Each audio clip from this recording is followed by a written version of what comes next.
Hello world, welcome to our podcast where women in tech meet, charge up and share their journeys, unfiltered and inspiring. I'm Shefali, your host, and with every episode, we bring you stories of perseverance and leadership of women who are actually shaping the tech industry.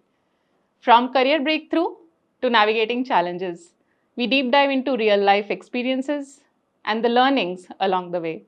So, ready to hit start? Let's power up. Our guest today on this podcast is a powerhouse, Nivedita Aggarwal. She comes with a 2 decade of experience in the software industry, leading through multiple engineering roles across product organizations like CA Technologies, Broadcom, and now Google. She is an inspiring and empathetic leader. She is leading global teams and delivering high impact for the organizations where she is associated with. And what sets her apart is the ability to see the big picture while staying deeply connected with people. Beyond her tech accomplishments, she is a strong advocate of diversity, equity, and inclusions. And yes, when she is not busy with all of these, she soaks in some sunshine, quite literally. Welcome, Nivedita. I'm so excited to have you here. Thank you, Shefali. Thank you for the kind introduction. It's wonderful to be here and very much connect to the philosophy with which you are running this podcast. I look forward to hearing more women on this show. Yeah, definitely. And I'm so excited to hear your journey as well. So let's start maybe from the beginning. Let's do it. Yeah. So you have actually built such an inspiring career. And with every inspiring leader, there is a story behind it. What actually inspired you to get into this tech industry? Like, do you have a moment when you decided, oh, this is it? I don't recall anything that way. So my journey into tech was kind of inevitable. It was a natural progression after I graduated from engineering. So back in the days when I graduated, success was defined as either you're a doctor or an engineer. So Oh, yeah. I didn't have to make much of an effort. But today, people have so many choices, and the landscape is so diverse. So it's an exciting time to be here right now. So how did you, like, from where have you done your early education? Let's hear a bit about it. Yeah. My father was in Indian Air Force, so I have led an itinerant life. So I did my schooling from 8 to 10 different places, and I did my engineering from BVM Engineering College, Gujarat. So Nivedita, you have got an opportunity to work with like multiple big players in the tech world, like CA Technologies, Broadcom, and now Google. And each of these organizations comes with their own set of culture towards both innovation as well as the workplace culture, right?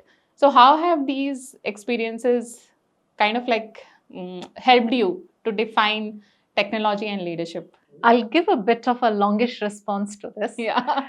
So I think the first and foremost thing is the scale and complexity. The kind of exposure you get to when you have systems and problems at scale, uh, there's a lot of learning behind it. You get to have a deep understanding of the challenges and what does it take to build and maintain a large scale distributed system and the trade-offs you need to take on. There's a lot of decision making that comes in play, and I got to experience firsthand like how each of these decisions impact a million or billion users. So that has been a very fulfilling experience, I would say. Again, these big companies, they are always at the forefront of technology advances. So you get to work with the latest and greatest technologies and also explore what these emerging trends are and how they're going to shape the future of tech. One, probably the downside or the flip side, I mean, you can decide on your own, is the specialization. Because of the size and complexity, you get an opportunity to go deeper or cover a larger breadth of it. So basically, it's the depth versus breadth. Exactly. So, and you get both opportunities in these organizations, right? And sometimes it's possible that you get siloed in that particular tech or domain for many number of years, right? Unlike a startup where you can get the breadth of roles that you can play. So these are very specialized roles, and these organizations give you that opportunity to be specialized in one particular domain or skill. Other than that, I think there's no dearth of resources or infrastructure. True. Right? You want to run some ambitious projects with large amount of compute and extensive data sets, internal tooling, you would be able to do that. You will not get that opportunity elsewhere, right? So so the learning is pretty much in our hands. As we stay curious, there's no limit to how much you can learn in this. So you're not constrained by these like Absolutely. resources or anything of those Absolutely. sides. Yeah. And then the other thing is, in big organizations, the process for development, testing, deployment, release, all the communications, all these processes are very well defined. Right. So it gives you an opportunity to learn the rigor, of how quality work is delivered, and get into this following best practices and engineering discipline. Yeah, so that's all on the technology side. Yeah. I think let's also touch base on like how this has actually shaped your leadership experiences. I've been fortunate to be working with such big product organizations, where I started as a first line engineer and have grown through multiple roles. So I had multiple opportunities to hire and manage global teams.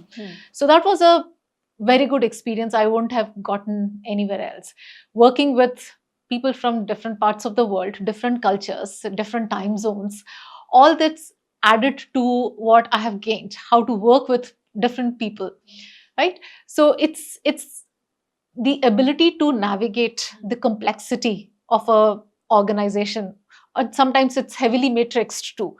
That is a good experience which I was able to gain from here. And the art of influence, persuasion, getting onto a consensus-driven decision, and maybe like handling conflicts. Absolutely. Yeah. Conflicts are part and parcel of our daily life. Right. So how do we navigate through this has been a very enriching and fulfilling experience for me. Wow. I think working with definitely these big, managing these global teams and working with big product organizations definitely comes with their implicit advantages.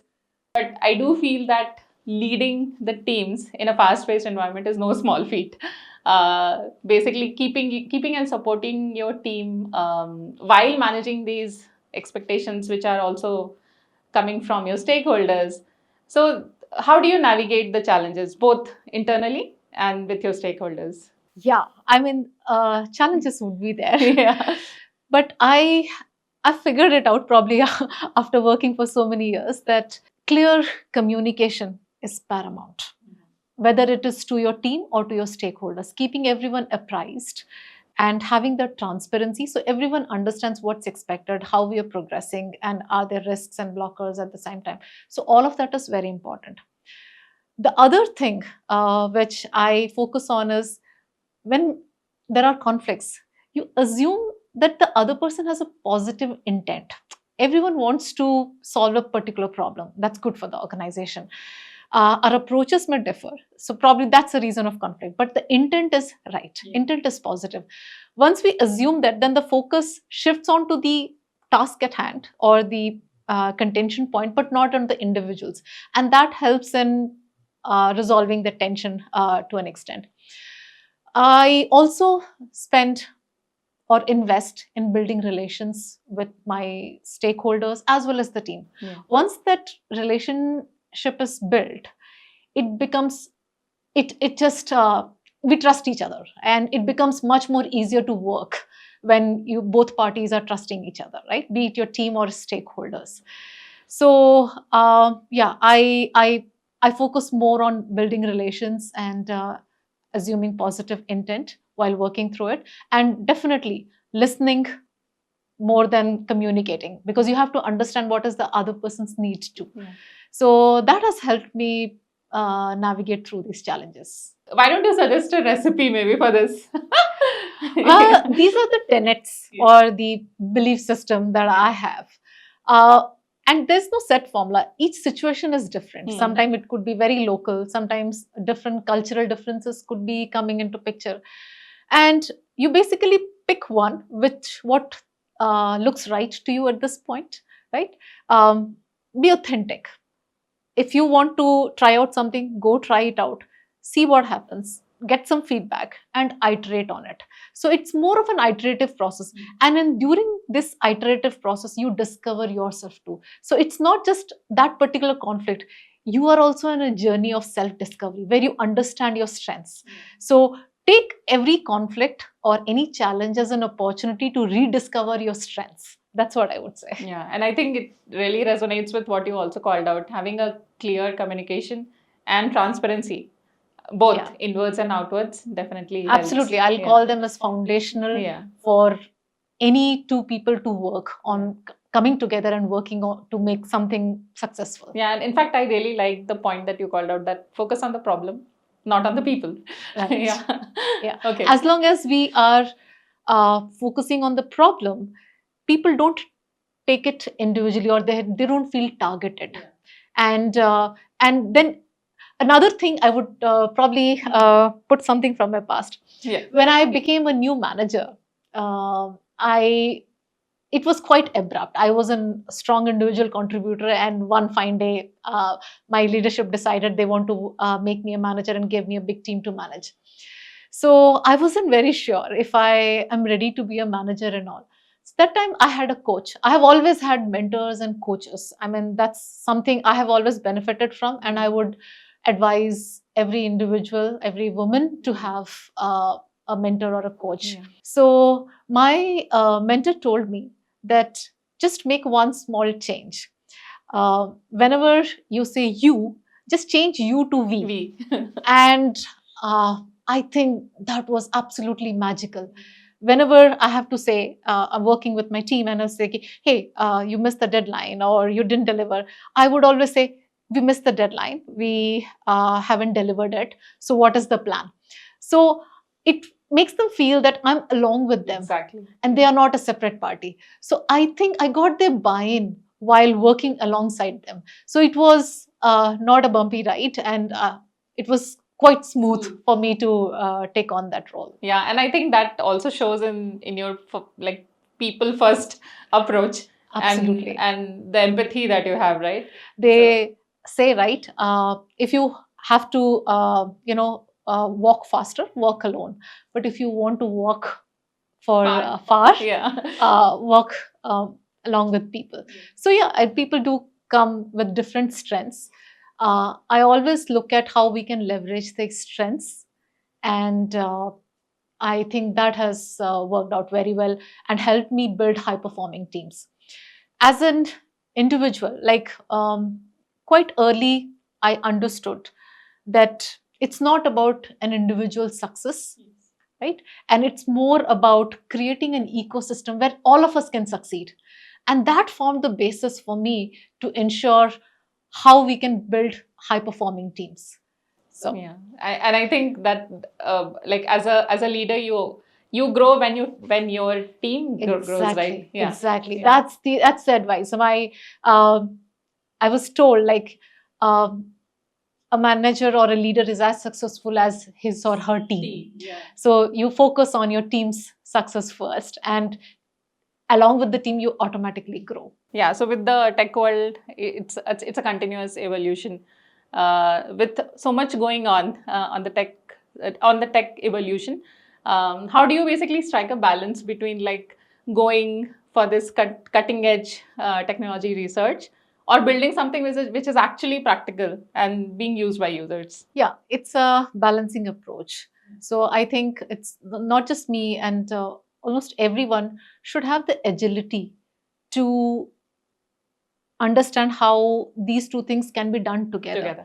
So one is having clear priorities. If you know what your business objectives are and what you need to deliver for that, I think if those goals are clearly laid out, that's one part that is set. The other thing you want to encourage in the teams is rapid experimentation. So the experimentation culture needs to be in there. That's how the innovative ideas come in. you can have a fail fast approach. Like you try something, it worked, it's fine. If it didn't work, that's okay. We still learned something, and then you move on to the next thing. So I think it's a balancing act, and you need to also understand once you pick up something bigger or having a bolder vision, you need to understand if there is an enough ROI. What is your return on investment? And you should be constantly measuring it, so that if you're off track, you can course correct it within the required time. So I think, especially when you're working with teams, to keep them engaged and also to progress, a culture of experimentation along with delivering quality work, both are important. Yeah, so I think you definitely believe in the balance of innovation and also delivering impact. Definitely, Yeah. yes, yeah. And I think can we touch base on like the publications and the patents that you have actually have had in your name? Maybe just a glimpse of like what you have done. Yeah,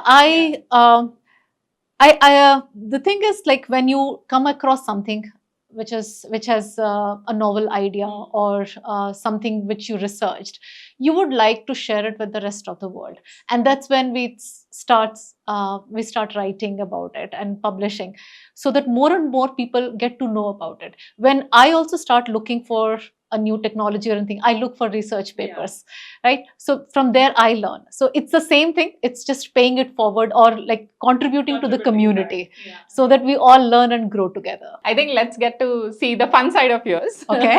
So what we have done, we have actually curated set of questions which we would go in a rapid fire fashion. Okay. So don't think, just answer whatever is coming. Let's do it. Let's start with it. So one word to describe your leadership style. Authentic. If not tech, what career would you choose? I would probably have a daycare. I love playing with children. I can manage kids the entire day. Coding or brainstorming sessions? Brainstorming. Brainstorming. Coffee or tea? Nothing. I don't take tea or coffee at all. Early bird or night owl? I'm quite an early person. I get up around 4:30 or so without an alarm. So my circadian rhythm is now set to get up early. Be it a Saturday, Sunday, or anything, I have to wake up early. So does this come from your childhood, or it's like the habit that you have built? Not really. I think it's after I had kids, I suddenly felt like I have no time for myself. So that search for me time actually led me to waking up early when everybody is sleeping. So that's the time where I pause, reflect, and prepare myself for the day. So that's the me time. Maybe 10-15 minutes, I do meditate a bit and do some yoga or go for a workout. I felt that has made a lot of difference to my life. And also soak in sunshine, because Absolutely. Okay. A book you recommend to aspiring tech leaders? The Hard Thing About Hard Things. By Ben Horowitz. I think it's an absolute must. It's a brilliant book. So any leader should basically read this? Yes. Okay. The first thing you do to unwind yourself after a busy day? Maybe just sit quietly, take some long breaths. That's it. Your go-to comfort food? I like parathas. So I don't mind taking the pain to prepare some parathas, stuffed parathas. I can do it. I can pamper myself with food.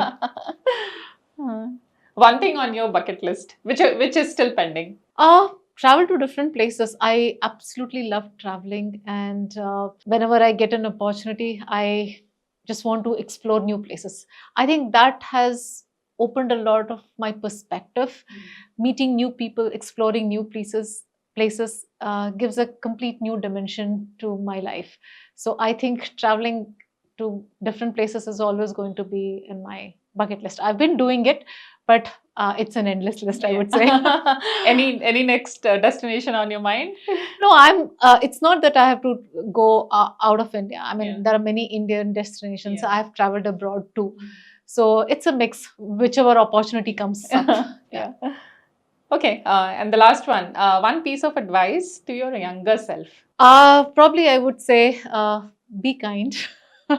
So there have been times like I've taken a lot of risks in my life, and um, more often than none, I have been successful. But there are times where things didn't go as I had planned.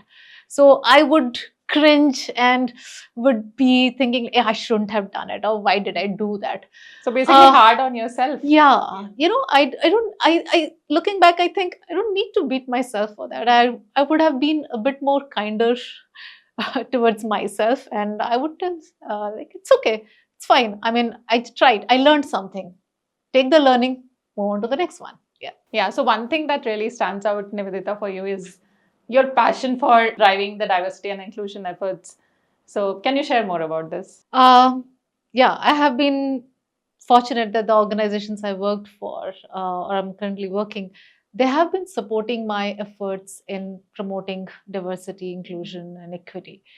So within the organization, I am involved in many initiatives that are related to mentoring, coaching uh, other employees or their team members.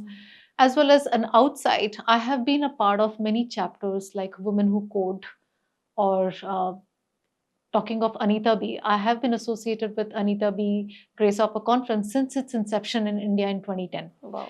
I have held many roles, from track chair to advisory council member to a program chair for 2 consecutive years. And that's one place where I get to meet so many, technology women at under one umbrella. Yeah. So it has been a pretty good experience. I get to network, and it's inspiring to meet with people or women from different walks of life and understand how their journey has been, and share mine, and inspire others too. Yeah. So what are some key takeaways? So if someone is really um, passionate about like contributing back to the community as what you're doing, where to start? There are many opportunities. You can look around. There are women who do need some nudge, a little bit of a help, and they would just go ahead and conquer the world. So you would find those kind of women all around you. I mean, you don't have to search anywhere far. It could be in your house, maybe in your team, neighborhood, or could be in a conference where you meet some other people, right? So I think you need to have that intent. Like I would tell you one great example is this podcast. Yeah. This is how you're trying to reach millions of women who might be looking for ways how they can uh, hear somebody else's story and understand that, yeah, if they could do it, even I could do it, right? So that is important.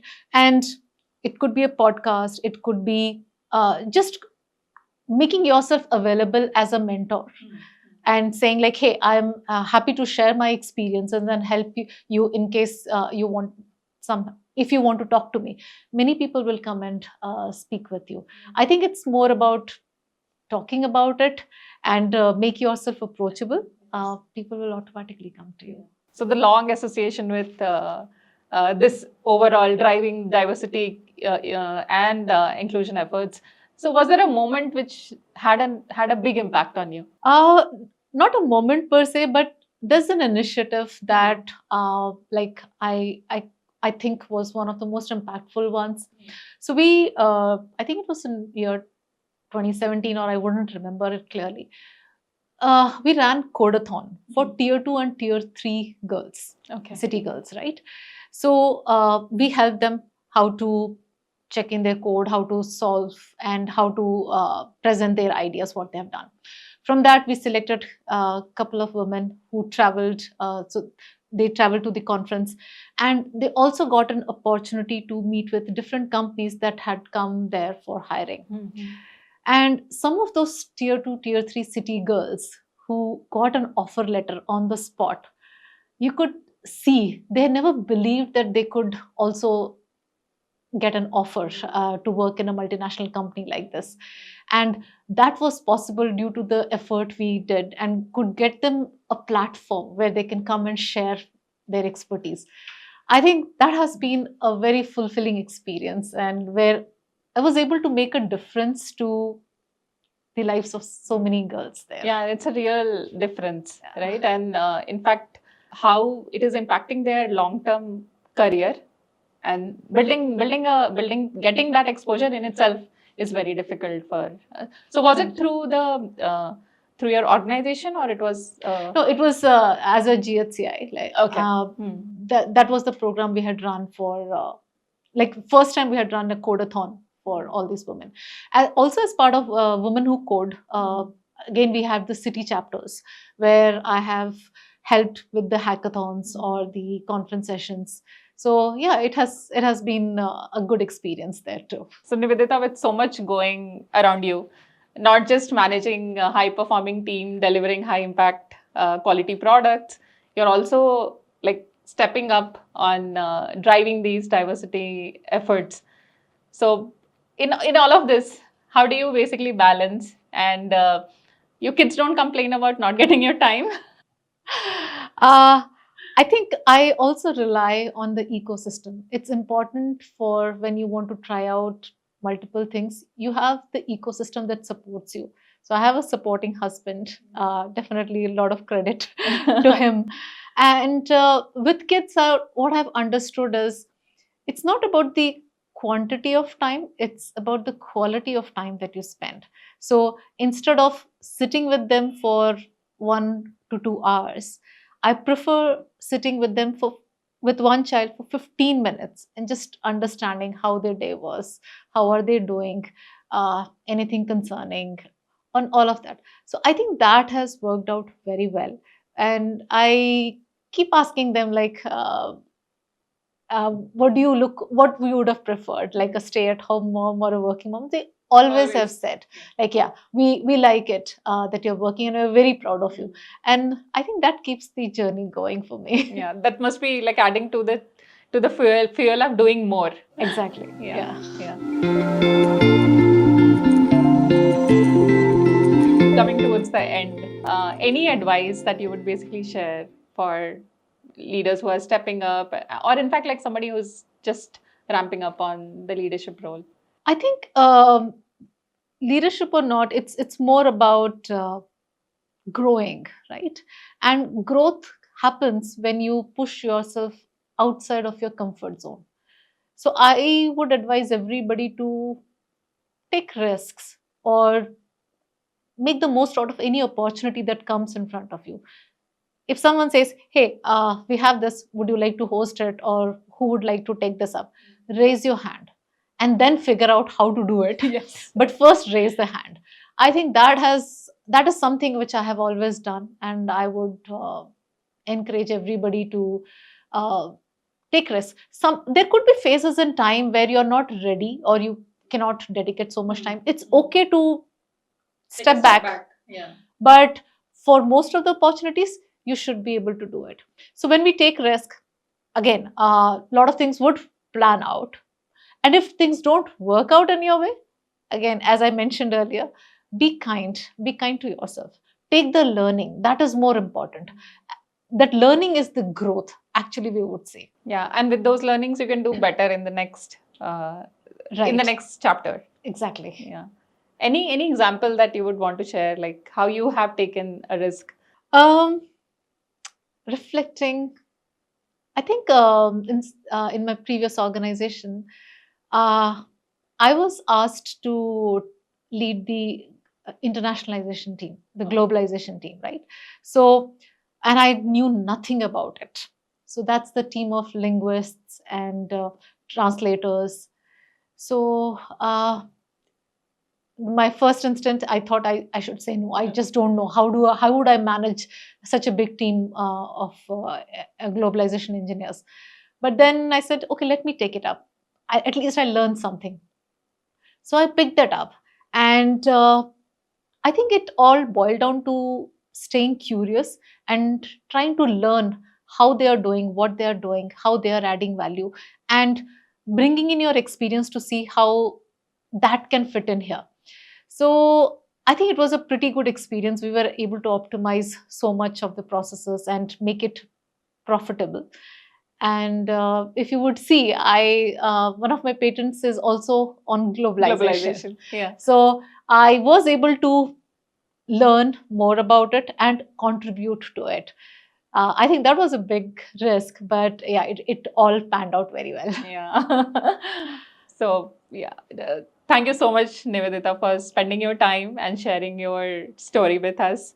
Very, like, it has been really enlightening, and also too much to take, like, a lot of things to take away. Um, Things like take risk, fail fast, and at the same time have empathy towards the things that you're basically taking up new, right? Understanding people, having the people first approach. I think all of this sums up your personality. And thank you so much for whatever you're doing on the diversity and inclusion efforts. I'm sure many of the viewers will be inspired to take a step up, to actually step up and go beyond what they're doing just in their current scope of role. Thank you so much for coming and spending the time with us. Thank you, Shefali. It was lovely talking to you, and I wish you many more success with your podcast. Thank you. Thank you for joining us today on our podcast, Power Up. I hope you must have learned and enjoyed the experiences shared by our guest, Nivedita. If you like the content, do share, subscribe, and comment. And let's build this community stronger. Until next time, keep dreaming, keep challenging, and keep powering up. Thank you.